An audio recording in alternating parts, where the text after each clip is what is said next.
Voilà, nous poursuivons notre étude des psaumes du début du psautier. Donc nous verrons jusqu'à quel psaume nous irons, peut-être jusqu'au psaume 10 à peu près, voire plus, on verra bien. Mais en tout cas, nous abordons ce soir le psaume 2, et je vais donc le lire sans plus attendre. Je vous laisse quelques instants si vous avez une Bible avec vous et que vous voulez l'ouvrir, mais enfin le texte va être projeté. Tout au long, de diverses manières, le texte sera à l'écran. Donc n'hésitez pas à simplement regarder l'écran si vous préférez. Psaume 2. Pourquoi cette agitation parmi les nations et ces préoccupations dépourvues de sens parmi les peuples? Les rois de la terre se soulèvent et les chefs se liguent ensemble contre l'Éternel et contre celui qu'il a désigné par onction. Arrachons leurs liens, jetons leurs chaînes loin de nous. Celui qui siège dans le ciel rit. Le Seigneur se moque d'eux. Puis il leur parle dans sa colère, il les épouvante dans sa fureur. C'est moi qui ai établi mon roi sur Sion, ma montagne sainte. Je veux proclamer le décret de l'Éternel. Il m'a dit, tu es mon fils, je t'ai engendré aujourd'hui. Demande-le-moi et je te donnerai les nations en héritage, les extrémités de la terre en possession. Tu les briseras avec un sceptre de fer, tu les briseras comme le vase d'un potier. Et maintenant, roi, conduisez-vous avec sagesse. Juge de la terre, laissez-vous instruire. Servez l'Éternel avec crainte et réjouissez-vous, tout en tremblant. Rendez hommage au Fils, de peur qu'il ne s'irrite et que vous n'alliez à votre perte, car sa colère s'enflamme rapidement. Heureux tous ceux qui se confient en lui. Amen.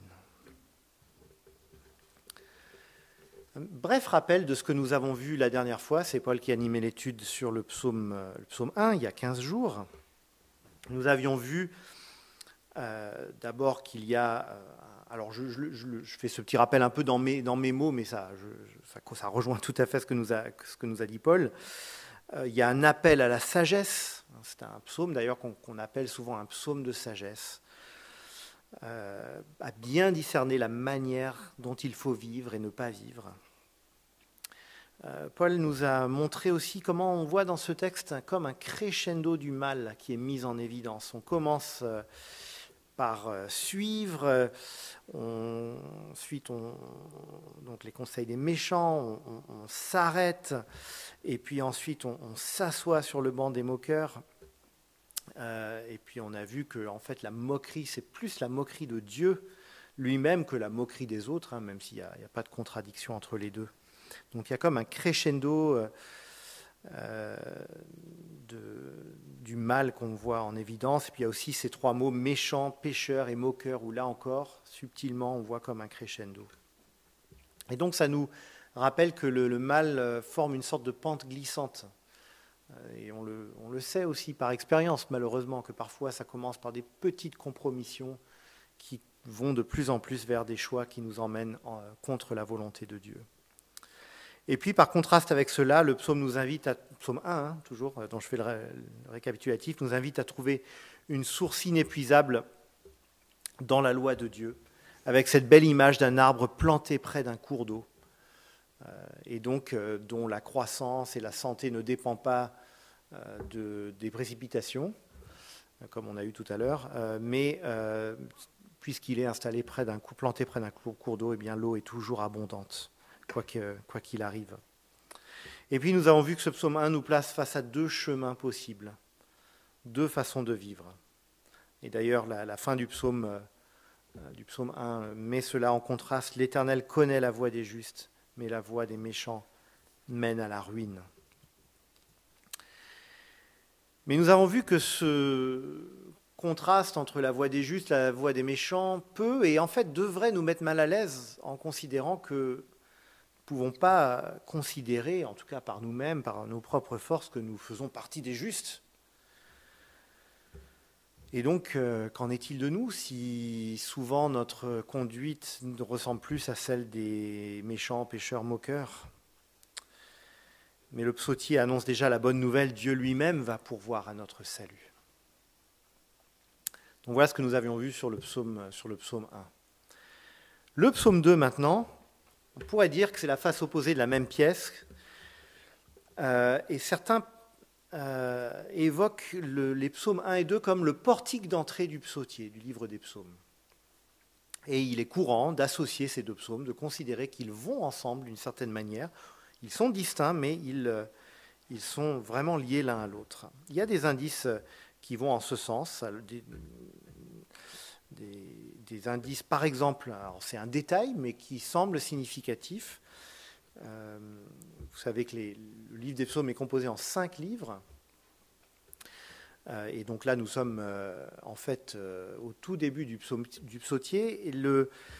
Ni le psaume 1 ni le psaume 2 n'ont de suscription, qui est le terme technique qui est utilisé. Vous savez, c'est les quelques mots qu'il y a au début du psaume, de David, psaume des montées, chant sur la mélodie de biche de l'aurore, etc., etc. Eh bien, tous les psaumes qui suivent jusqu'au psaume 41 et même au-delà, dans le livre 1 et je crois même la plupart du livre 2, ont tous ce petit commentaire. Mais le psaume 1 et 2, ni l'un ni l'autre ne l'ont pas. Et donc, ce n'est pas une preuve massive, mais c'est un indice qu'il y a quelque chose de particulier qui met ces deux psaumes un petit peu à part. On peut aussi mentionner que la béatitude du début du psaume 1, donc « heureux l'homme », eh bien, heureux l'homme qui ne suit pas le conseil des méchants, etc. Eh bien, la fin du psaume 2 fait écho avec « heureux tous ceux qui se confient en lui ». Donc on commence par « heureux » au début du psaume 1 et on termine par « heureux » à la fin du psaume 2. Un indice de plus qui nous conduit à avoir un lien entre ces deux psaumes.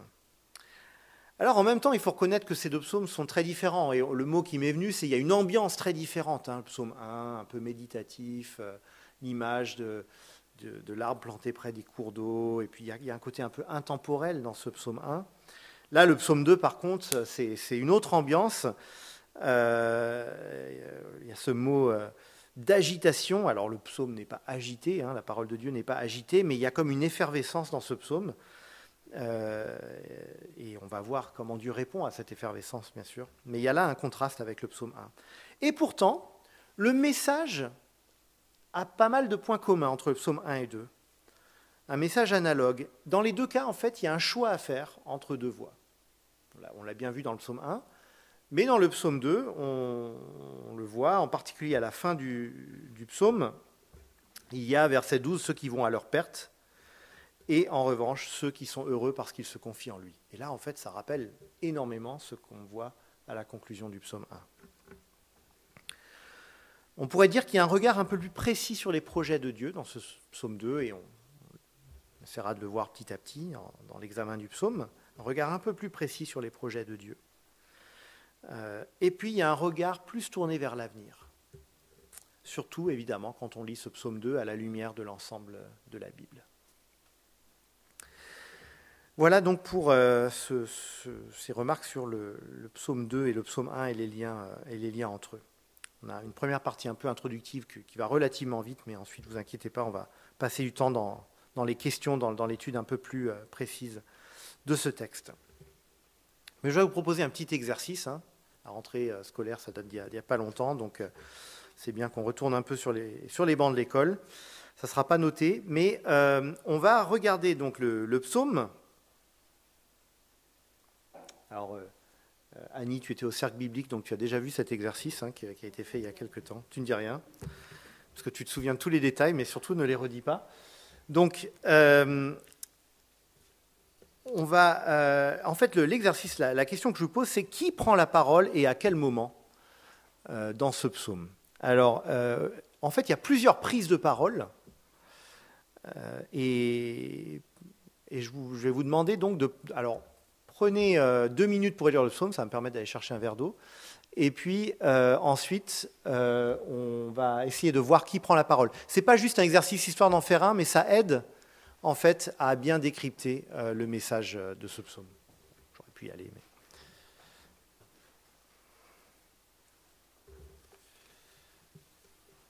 Donc, qui prend la parole à quel moment ?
Ok.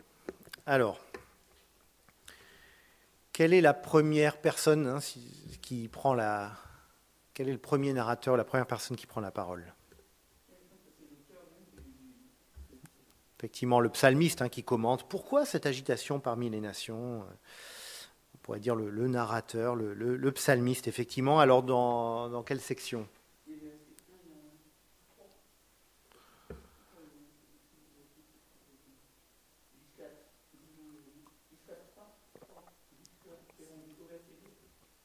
Un et 2 plutôt, voilà. On a une nouvelle prise de parole au verset 3. Donc on a le psalmiste au verset 1 et 2, puis il va revenir un peu plus tard. Alors verset 3, qui est-ce qui prend la parole? Arrachons leurs liens, jetons leurs chaînes loin de nous. Voilà, ça semble être les rois de la terre dont il est question au verset 2. C'est vrai que c'est un langage un peu obscur à première vue, donc justement, c'est un peu l'intérêt de l'exercice, parce que c'est pas toujours simple de voir qui prend la parole. Mais les chefs se liguent ensemble contre l'Éternel et contre celui qu'il a désigné par onction, d'où le pluriel, il y a l'Éternel et celui qu'il a désigné par onction, son Messie. Arrachons leurs liens, jetons leurs chaînes loin de nous. Donc, débarrassons-nous de l'autorité de Dieu et de son roi, de son Messie. On y reviendra bien sûr. Ensuite, alors, dans la suite, qui prend la parole après ce verset 3?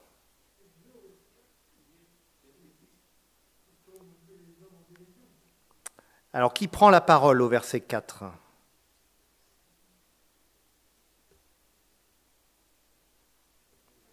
C'est le psalmiste, voilà, ouais, tout à fait. Le psalmiste, donc il décrit la réaction de Dieu, mais c'est lui qui prend la parole. Versets 4 et 5. Et puis, ensuite, 6. Pardon? C'est l'Éternel, voilà. C'est le Seigneur qui se moque d'eux et qui dit, verset 6, « C'est moi qui ai établi mon roi sur Sion, ma montagne sainte. » Alors, ça ne se simplifie pas forcément après. Verset 7, c'est toujours l'Éternel qui parle. Qui parle au verset 7? Je veux proclamer le décret de l'Éternel. Ça pourrait être, parfois Dieu dit oracle de l'Éternel. Mais si on regarde la suite, alors, c'est le Fils en tout cas, voilà. Il m'a dit, tu es mon Fils, je t'ai engendré aujourd'hui, voilà. C'est le roi, le Messie qui dit, je veux proclamer le décret de l'Éternel, il m'a dit, tu es mon Fils, je t'ai engendré aujourd'hui. Et ensuite, demande-le-moi et je te donnerai les nations en héritage, les extrémités de la terre en possession. Jusqu'au verset 9, alors, de qui s'agit-il? Qui dit demande-le-moi?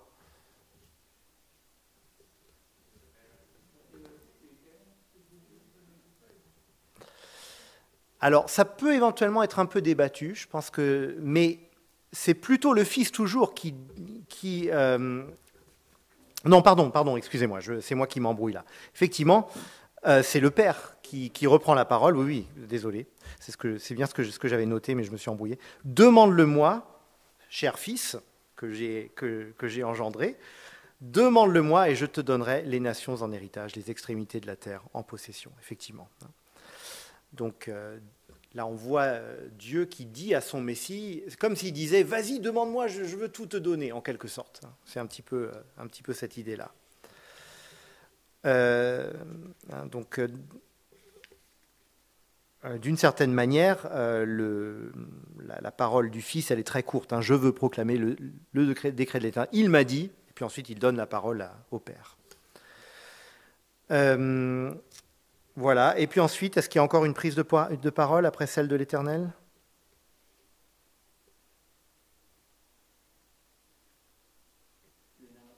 Voilà. Voilà. 10 à 12, c'est à nouveau le narrateur, le psalmiste, qui reprend la parole. Donc, voilà un petit peu pour décrypter ce dialogue qui n'est pas toujours simple à suivre.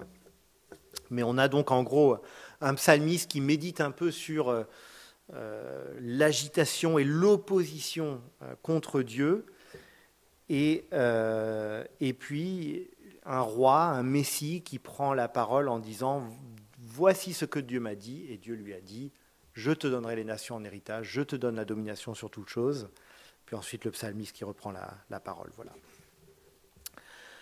Alors, un contexte d'origine possible pour ce psaume, c'est notre sous-point suivant. Ça peut être lié à une cérémonie d'intronisation, cérémonie d'accession au trône donc. Et je cite la Bible du Semeur. Ce psaume appartient aux psaumes royaux composés pour rendre hommage au roi de la lignée davidique à l'occasion d'événements particuliers. Ici, il s'agit vraisemblablement de l'accession au trône d'un nouveau roi, peut-être David lui-même.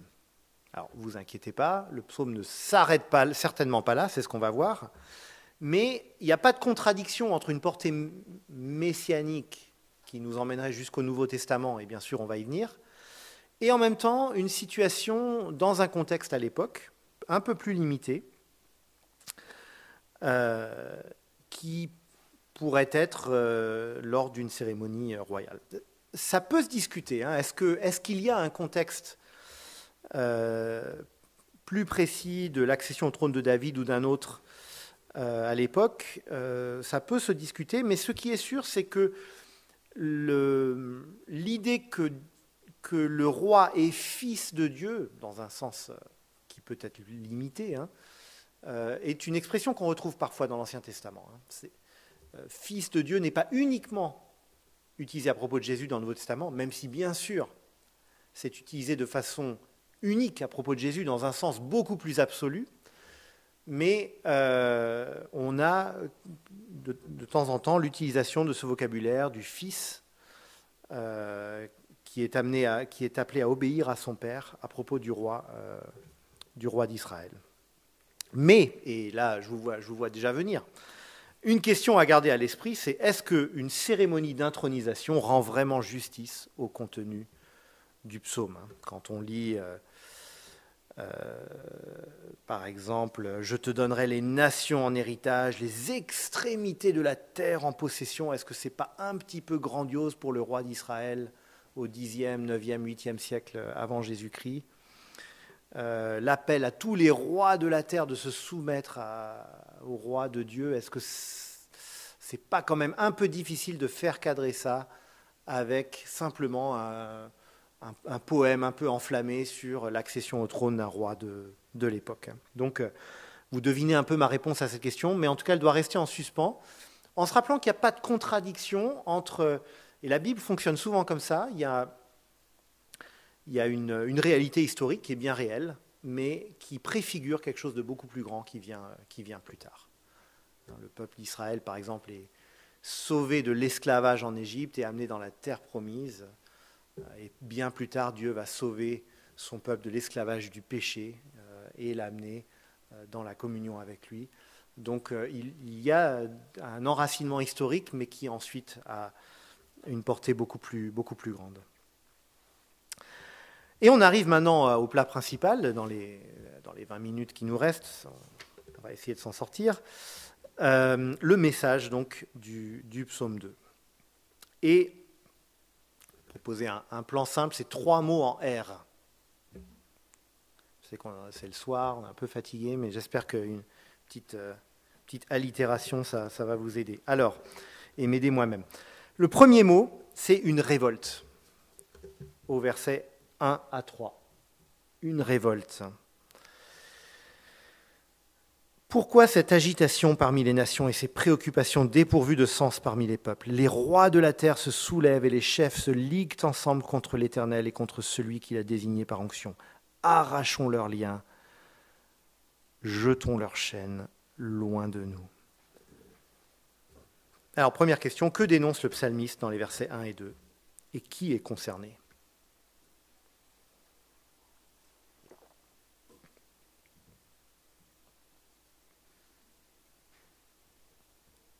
De quoi ça parle là?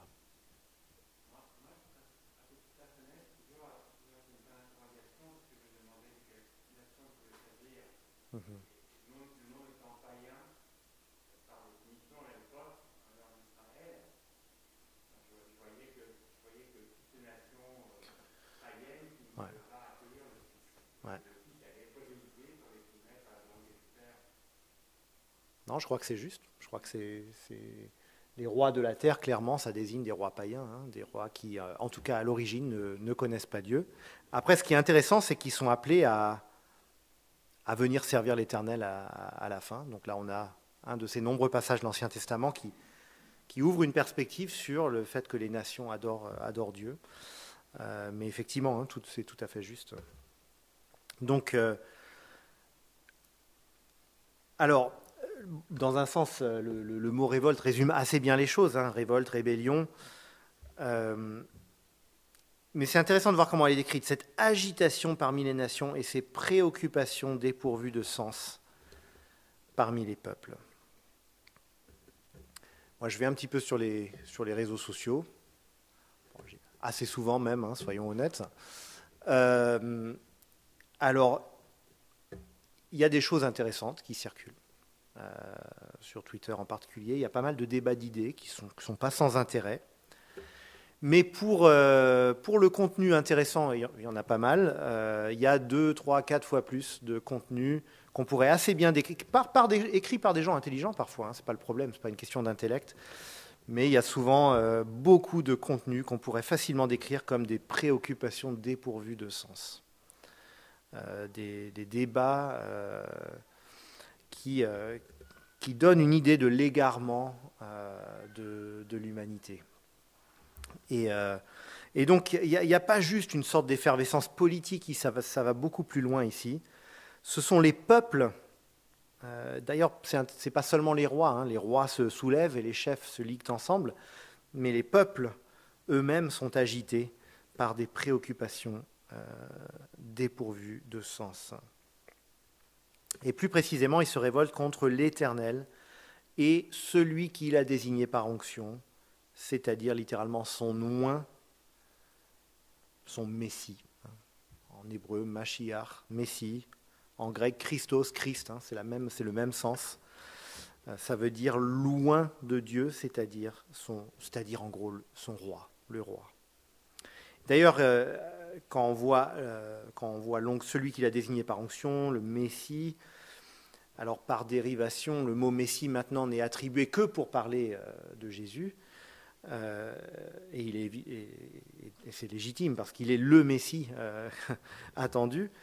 Cela dit, les rois d'Israël étaient désignés par onction.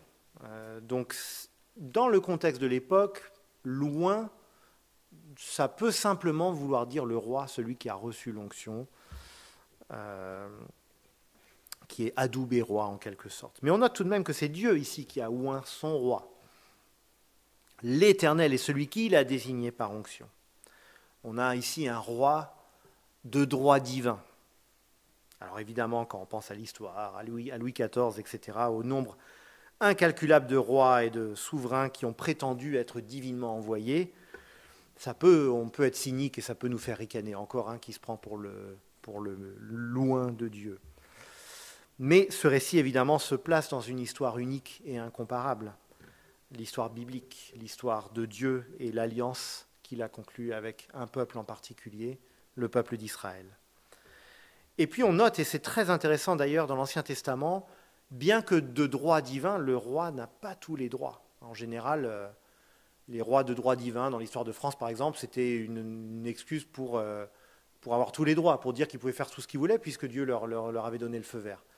Ce n'est pas du tout le cas dans la Bible. Combien de fois on voit les rois, au contraire, sévèrement repris, y compris par des gens du peuple, par des prophètes, etc. Et d'ailleurs, certains estiment que la notion de contre-pouvoir tire ses racines de la Bible pour cette raison-là. Donc le droit divin du roi ne lui donne pas tous les droits, et on pourrait dire presque au contraire, ça le rend particulièrement responsable devant Dieu de sa manière de diriger, de ses actes. Donc les versets 1 et 2 nous parlent d'une révolte des nations, effectivement, comme disait Élie, contre Dieu et le roi qu'il a désigné. Moi, je trouve que le pourquoi du verset 1 est très riche, très prégnant. Il renvoie à la vanité. Pourquoi tout ça? À la vanité de la révolte humaine contre le Créateur. Pourquoi se révolter contre notre Créateur? Pourquoi se révolter contre celui à qui il a donné toute autorité? Évidemment, nous verrons bien quoi nous parlons là, mais... Et pourquoi chercher à tout prix à refuser l'autorité d'un Dieu qui a des projets pour nous? Pourquoi finalement cette agitation? Et je trouve que, d'ailleurs, le psaume ne répond pas vraiment à ce pourquoi. Il le laisse là. C'est comme une question rhétorique. Mais pourquoi se révolter ainsi? Deuxième question, comment comprendre les propos tenus par les rois et chefs au verset 3? On l'a déjà un petit peu dit, mais on va développer un petit peu. Arrachons leurs liens, jetons leurs chaînes loin de nous.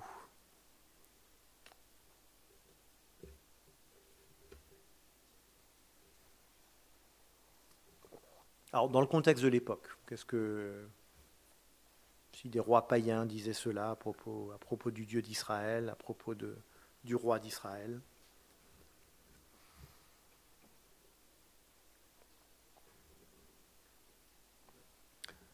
Disons qu'à l'époque, ça pouvait se vérifier dans les guerres entre Israël et Juda et leurs voisins. Les pays voisins, ils l'ont appris souvent à leurs dépens, quand ils s'opposaient à Israël qui était pourtant, on le voit bien, loin d'être irréprochable et qui lui-même a subi régulièrement les conséquences de ses mauvais actes. Mais s'en prendre au peuple de Dieu, c'était s'en prendre à Dieu.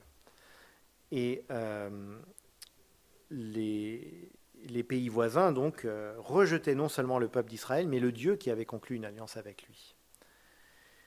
Et donc ça, on peut dire qu'il y avait ce contexte-là. Maintenant, difficile de ne pas voir un écho plus large dans ce texte, quelque chose d'assez universel, qui nous parle d'une révolte humaine générale contre l'autorité de Dieu et contre celui qui est le roi légitime, celui à qui Dieu a donné toute autorité sur le monde. Après tout, nous parlons souvent d'un monde déchu, d'un monde pécheur, à juste titre. Une autre façon de dire, c'est que nous vivons dans un monde révolté, un monde qui rejette l'autorité de Dieu. On le dit souvent, ce rejet se passe de plein de façons. Parfois, c'est par un rejet explicite de Dieu. Parfois, c'est un rejet beaucoup plus subtil, très, très propre sur lui, voire religieux, voire plein de bons sentiments religieux, mais qui revendique d'une certaine manière l'autorité pour l'homme qui devrait appartenir à Dieu seulement.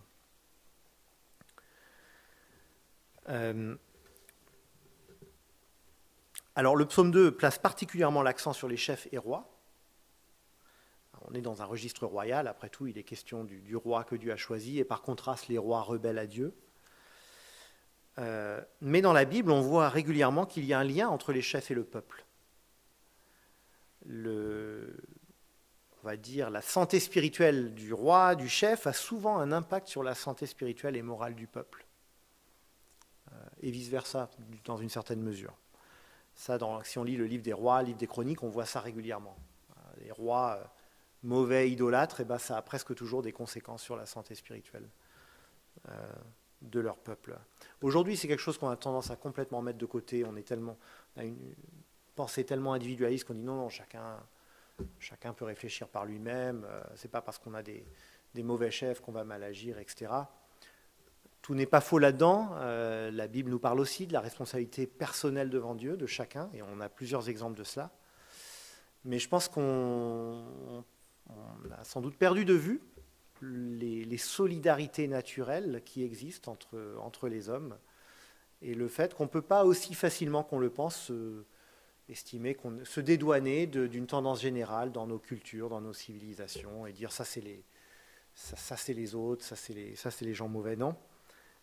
Et c'est pour ça que le péché est si pernicieux, c'est qu'il s'infiltre en quelque sorte dans tout, dans les relations, dans le travail, dans tous les aspects de la vie en quelque sorte. C'est pour ça que notre état devant Dieu, sans sauveur, est si désespéré. C'est pour ça que nous avons tellement besoin de sa grâce. Je passe à la question suivante. Dans quelle mesure la révolte décrite dans le texte est-elle pertinente pour notre temps. Alors, qu'est-ce que vous en pensez ?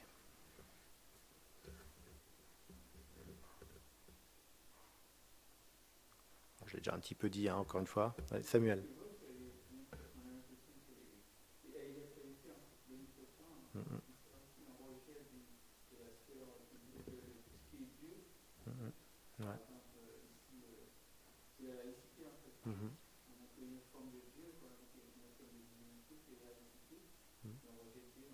Qu'on absolutise, ouais, tout à fait. Mhm. Tout à fait. Autre commentaire, Léonie?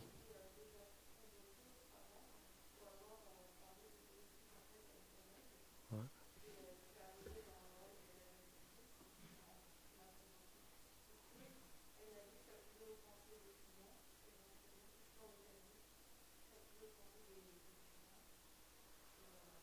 Mhm. Ouais. Et disons que toutes ces situations, qui sont parfois complexes, hein, évidemment, mais sont les symptômes d'un monde, tout simplement, qui est en révolte contre Dieu. Excusez-moi. L'agitation politique, militaire, géopolitique. Je veux dire, l'année 2020 est quand même un sacré exemple en la matière. Alors, on pourrait agiter agitation sanitaire, hein, mais même si on enlevait la crise sanitaire, qui est quand même le grand fait marquant de l'année, il y a un paquet d'autres choses qui se sont passées, qui parfois sont un peu passées à l'as, mais qui sont, voilà, qui montrent une agitation, une ébullition de notre monde. Une agitation, je trouve, c'est particulièrement pertinent en Occident, où, par la grâce de Dieu, ça fait longtemps qu'on n'a pas connu la guerre ici. S'il le veut bien, que Dieu permette que ça dure. Mais par contre, l'agitation idéologique, elle est partout. Les idées, alors c'est très bien le débat d'idées. Hein, il ne s'agit pas du tout de dire que le débat d'idées ne doit pas avoir lieu. Et les chrétiens devraient, comme l'apôtre Paul à Athènes, accueillir le débat avec ceux qui croient et pensent autrement, dans le respect, dans l'écoute et dans la conviction. Ce n'est pas ça qui est en cause ici. Mais l'agitation idéologique, pleine d'anathèmes constants contre ceux qui pensent autrement, c'est particulièrement frappant ces temps-ci. Et finalement, tout cela revient à la question pourquoi vivre, comment vivre. Les gens ont beau dire parfois que c'est pas la peine de se poser ces questions-là, qu'il suffit de vivre, de profiter de la vie, d'en faire quelque chose, etc. On voit bien dans tous les débats qui ont lieu que ces questions sont omniprésentes. Pourquoi vivre? Comment vivre? Puis l'autonomie, hein, au sens strict, autonomos, la propre loi, faire sa propre loi à tout prix. C'est ce que, et effectivement, alors en France aujourd'hui, c'est revendiqué. On ne veut surtout pas entendre de parler de loi de Dieu, mais les lois de la République qui effectivement sont absolutisées. Et là encore, qu'on ne se méprenne pas. Hein, je ne sais pas si ça va être mis sur YouTube, mais il faut que je fasse attention à ce que je dis. Qu'on ne se méprenne pas sur mes propos. La République, moi, je trouve que c'est une très bonne chose. Le fait que nous vivions dans une République avec des contre-pouvoirs, avec la liberté d'expression, de conscience. Mais effectivement, on voit bien qu'en fait, tout le monde a besoin d'un absolu. Donc quand il n'y a plus Dieu, on va en trouver un autre. Et puis les absolus des uns luttent contre les absolus des autres. Et ça revient à ce que dit le psalmiste, cette agitation parmi les nations et ces préoccupations dépourvues de sens parmi les peuples. Et c'est frappant, c'est vrai, dans les évolutions actuelles de la société, on cherche à se défaire de toute transcendance, de quoi que ce soit qui s'impose de l'homme à l'extérieur, voire de tout interdit absolu. Le diagnostic de l'apôtre Paul, l'heure tourne, le diagnostic de l'apôtre Paul sur la condition spirituelle de l'humanité dans sa lettre aux Romains est sans appel. Je propose de le lire. Tout en connaissant Dieu, ils ne lui ont pas donné la gloire qu'il méritait en tant que Dieu et ne lui ont pas montré de reconnaissance. Au contraire, ils se sont égarés dans leur raisonnement et leur cœur sans intelligence a été plongé dans les ténèbres. Ils se vantent d'être sages, mais ils sont devenus fous. l'apôtre Paul qui ne mâche pas ses mots en contemplant la réalité du monde païen en particulier de son temps. Mais un peu plus loin dans la lettre, il va montrer que le monde juif de son temps n'était pas mieux, que sa révolte contre Dieu était autre, mais revenait finalement à la même chose.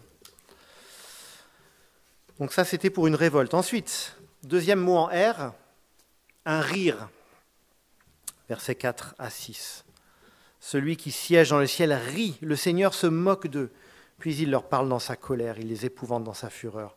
C'est moi qui ai établi mon roi sur Sion, ma montagne sainte. Alors, du coup, il faut que j'accélère un peu le tempo vu l'heure, mais si on regarde un petit peu l'enchaînement des réactions de l'Éternel, on commence par le rire, j'y reviens dans un instant, puis on passe à la colère, verset 6, et puis ça se termine par une déclaration, verset 5, pardon, la colère, verset 6, c'est moi qui ai établi mon roi sur Sion, ma montagne sainte. Alors le rire d'abord, dans un sens, ça peut nous choquer un peu. On vient de voir au psaume 1 qu'il ne faut pas s'asseoir sur le banc des moqueurs, et là c'est Dieu qui se moque, comment comprendre ça? Se montre-t-il méprisant? Mais les méchants et les méprisants dans ce psaume, ce sont les rebelles. Et le rire de Dieu, évidemment c'est une façon imagée de parler, mais c'est plutôt une façon d'exprimer sa liberté à l'égard des actions des hommes. Dieu n'est pas menacé par cette révolte. Et d'ailleurs c'est profondément rassurant de savoir que Dieu n'est pas tributaire de nos actes, que nous ne mettons jamais Dieu en danger, jamais. Et c'est précisément ce qui nous permet d'avoir confiance que ses promesses de grâce et de délivrance sont fermes. C'est qu'il est indépendant de nos circonstances à nous. Le rire de Dieu, donc, alors il est décrit ici de façon imagée, un peu poétique, mais avant tout, je pense qu'il renvoie à cette liberté de Dieu. Il est suivi d'une autre réaction divine, qui n'est pas plus populaire de notre temps, c'est la colère de Dieu. Ça ne fait pas partie des thèmes les plus discutés au café du coin. Le Seigneur se moque d'eux, puis il leur parle dans sa colère, il les épouvante dans sa fureur.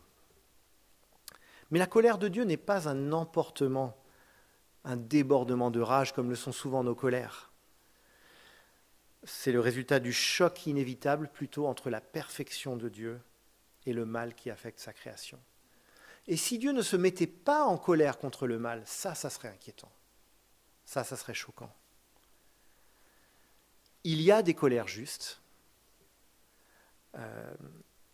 et on le voit à l'échelle humaine, la colère qu'on ressent face à un crime, la colère qu'on ressent quand on voit quelqu'un agir cruellement, ou lorsqu'on est trahi par quelqu'un en qui on avait confiance.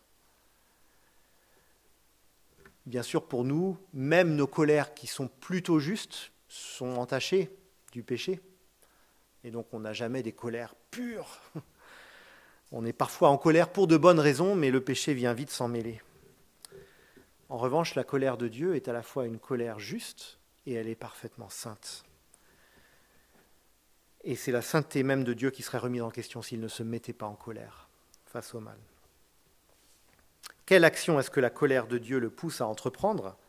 Et là, c'est intéressant parce qu'on pourrait s'attendre à ce que la suite du psaume dise il va tout casser, il va tout dévaster. Eh bien non. Avant tout, alors il est question de la colère de Dieu, il est question du roi qui va briser quand même les nations avec un sceptre de fer. Mais la déclaration majeure, c'est une déclaration royale. Tu es mon fils, je t'ai engendré aujourd'hui.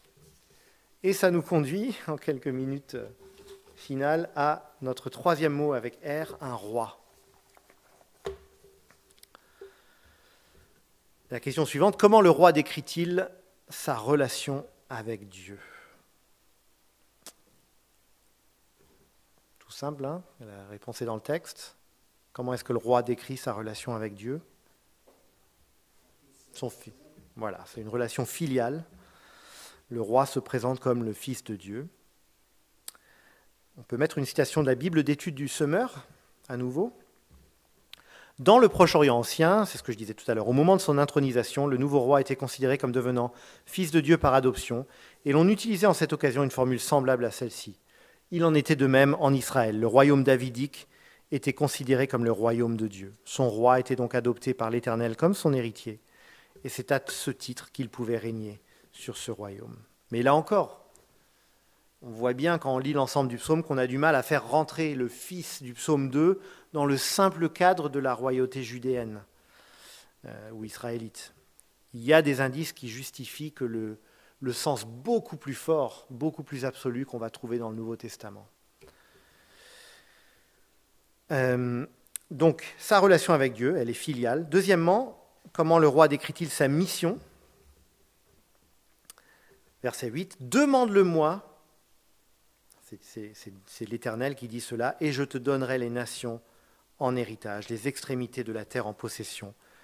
Tu les briseras avec un sceptre de fer, tu les briseras comme le vase d'un potier. » Le roi présente sa mission comme celle de vaincre et de conquérir tous ceux qui s'opposent à Dieu. Et on voit ainsi que la réponse de Dieu à la révolte présentée dans ce psaume, c'est la désignation du roi Messie qui vaincra les rebelles. Et là encore, dans le contexte d'origine du psaume, on peut penser à une conquête militaire, mais le vocabulaire de la guerre d'ailleurs est utilisé, mais là encore, le Nouveau Testament va dévoiler un sens beaucoup plus riche qui nous parle d'une victoire spirituelle plutôt que militaire et d'une conquête fondée non sur la force physique, mais sur une bonne nouvelle qui révèle le salut de Dieu au monde.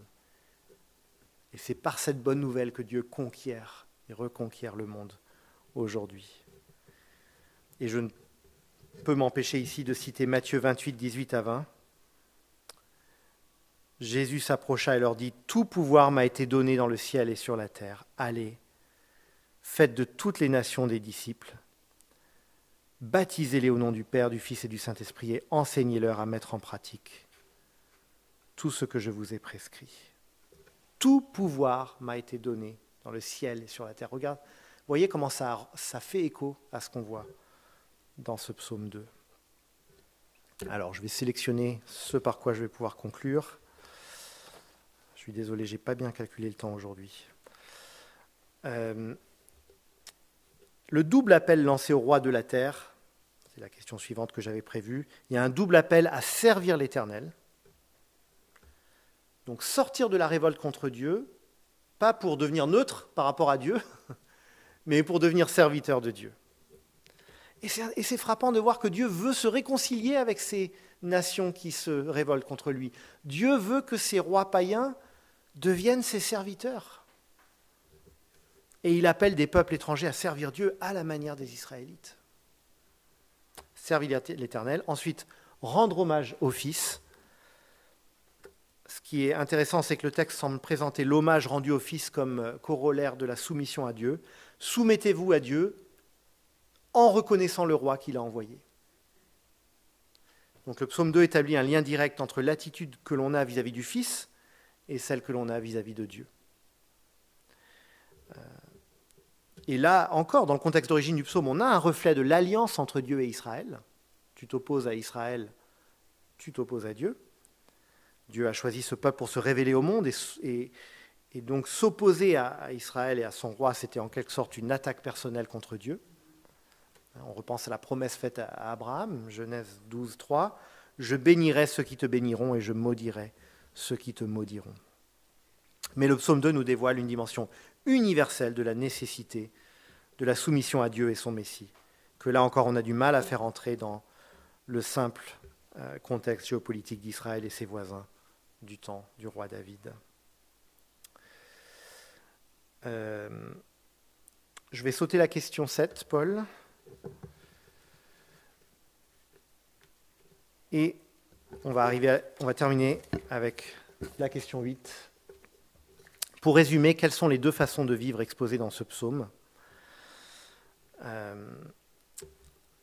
Vivre avec Dieu en reconnaissant l'autorité de son roi est l'une des voies possibles, ou persister dans la révolte contre lui. Le bonheur qui est préconisé à la fin du psaume 2, heureux, c'est de se confier en lui, trouver refuge en lui. Ce Dieu redoutable invite les hommes à cesser de se dresser contre lui et au contraire à trouver refuge et protection en lui. Par l'intermédiaire d'un roi à qui il a donné autorité sur toutes les nations. Le Nouveau Testament, bien sûr, applique sans hésiter le plein accomplissement du psaume 2 à la personne et à l'œuvre de Jésus. Écoutons par exemple cette prière des apôtres au début du livre des Actes, chapitre 4, versets 24 à 28. « Maître, tu es le Dieu qui a créé le ciel, la terre, la mer et tout ce qui s'y trouve. C'est toi qui as dit par le Saint-Esprit, par la bouche de notre Père, ton serviteur David, pourquoi cette agitation par les nations et ces préoccupations dépourvues de sens parmi les peuples? Les rois de la terre se sont soulevés et les chefs se sont ligués ensemble contre le Seigneur et contre celui qu'il a désigné par onction. Il est bien vrai qu'Hérode et Ponce Pilate se sont ligués dans cette ville avec les nations et les peuples d'Israël contre ton saint serviteur Jésus que tu as consacré par onction. Ils ont accompli tout ce que ta main et ta volonté avaient décidé d'avance. Et maintenant, Seigneur, sois attentif à leurs menaces et donne à tes serviteurs d'annoncer ta parole avec une pleine assurance. Déploie ta puissance pour qu'il se produise des guérisons, des signes miraculeux et des prodiges par le nom de ton saint serviteur Jésus. » Donc, comment est-ce que Dieu, entre guillemets, brise les nations? C'est par la puissance de la bonne nouvelle qui retourne les peuples de la révolte contre Dieu et les ramène à l'obéissance à Dieu. Et je conclus avec une dernière citation de Hébreux 1, versets 1 à 5. Après avoir autrefois, à de nombreuses reprises et de bien des manières, parlé à nos ancêtres par les prophètes, Dieu, dans ces jours qui sont les derniers, nous a parlé par le Fils. Il l'a établi héritier de toutes choses, et c'est aussi par lui qu'il a créé l'univers. Le Fils est le reflet de sa gloire et l'expression de sa personne. Il soutient tout par sa parole puissante. Après avoir accompli la purification de nos péchés, il s'est assis à la droite de la majesté divine dans les lieux très hauts. Il est ainsi devenu d'autant supérieur aux anges qu'il a hérité d'un nom bien plus remarquable encore que le leur. En effet, auquel des anges Dieu a-t-il déjà dit « Tu es mon Fils, je t'ai engendré aujourd'hui ». Citation du psaume 2. Je vous invite à clore par la prière. Notre Dieu, notre Père, nous voulons te remercier pour ce texte surprenant par bien des abords, mais qui nous dit cette résolution que tu as eue de te révéler par ton Fils et de donner à un roi bien supérieur au roi David ou à tout autre roi de son temps une autorité universelle. Et merci parce que tu lances un appel à des hommes et des femmes de toutes les nations de se rallier à ce souverain qui a toute autorité de ta part, qui règne avec toi et pour toi, qui est lui-même Dieu le Fils, incarné, venu parmi nous, nous ramener à toi. Père, il y a tellement de choses là-dedans qui nous dépassent, mais nous entendons cet appel à la soumission à toi par ton Fils, Jésus-Christ, notre Sauveur. Et nous te prions de nous donner, de trouver refuge en lui. Merci pour Suzette qui va le dire par son baptême dimanche. Merci pour tous ceux et celles qui, encore aujourd'hui, se tournent vers toi et trouvent en Jésus-Christ un refuge. Et c'est dans son nom que nous te prions. Amen.